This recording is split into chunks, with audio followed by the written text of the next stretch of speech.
Teka lang, naiintindihan mo ba talaga ang daloy ng storyang to? Harana, sayaw, kasuotan, kultura ang tinutukoy ko. Katutubong sayaw, unti-unti nang nababaon sa limot. Mas nakikita ko ngayon ng mga kabataang sumisigaw ng go ka pa, way sirado, pagkatapos ay sasayaw ng budot. Harana, hindi na mabisang panligaw sa dalaga. Kunti na lang ang nagbibigay ng halaga.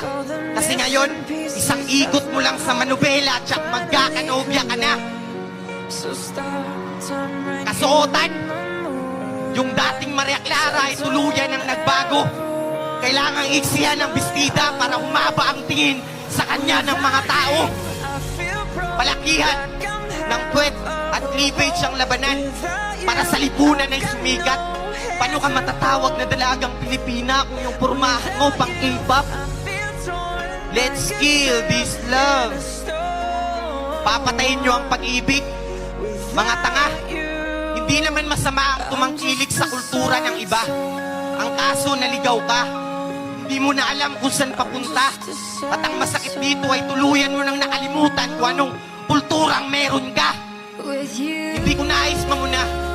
Ang gusto ko iukit sa puso mo ang kulturang unti-unti nang nabubura.